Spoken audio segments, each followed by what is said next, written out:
So what's up mga ka-action, muli naman po tayo nagbabalik sa ating panibagong video, panibagong reaction mga ka-action, mga kakamping. May gusto lang po ako na i-share ho sa inyo sa insidente na nangyari malapit sa Scarborough Shoal ngayon lang araw August 11 mga ka-action, mga kakamping, na kung saan kitang kita ho sa video na dalawang ship ng China is nagbanggaan ho. Ano ba ang naging dahilan? O ito, malalaman na ho natin.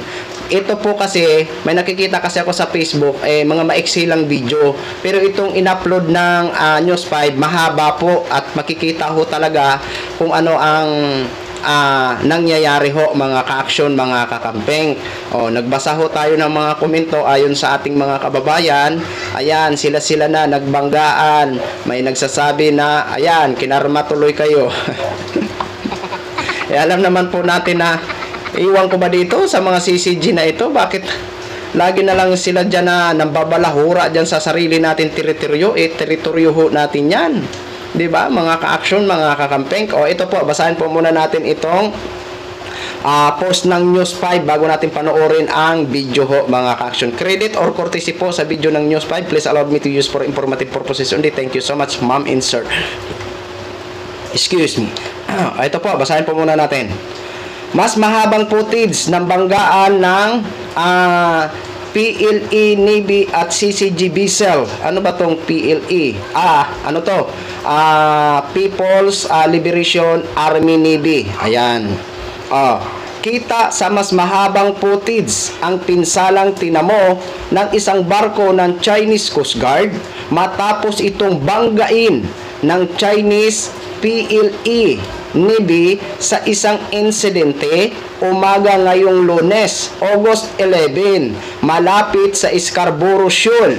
Nangyari ang banggaan habang magkasamang hinaras at pinagtulungan ng dalawang Chinese ship ang BRP Suluan ng Philippine Coast Guard. Ayan, sila pala ang magkasama.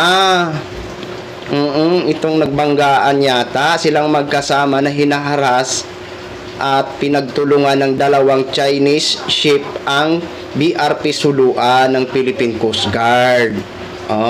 Ito po mga ka-action. Panoorin po muna natin ito mga ka-action, mga kakamping.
So yun na ho mga ka-action, mga kakamping, no, kitang-kita ho natin sa una pa lang humahabol ang isang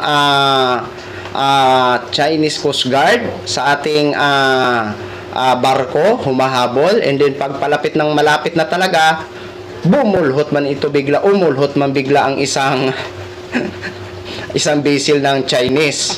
Ayun, sila mismo sila mismo ang nagbanggaan.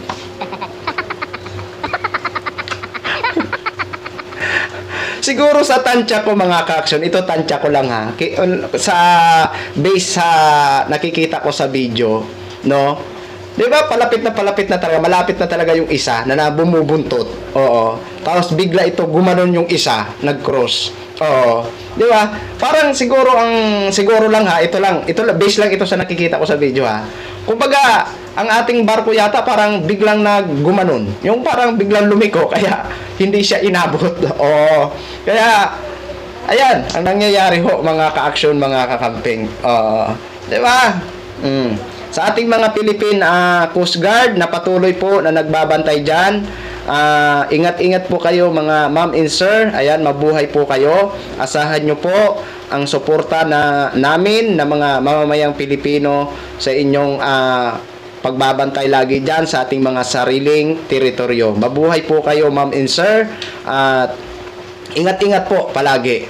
Yan po mga ka-action, mga kakamping, ang napala ng dalawang Chinese ship.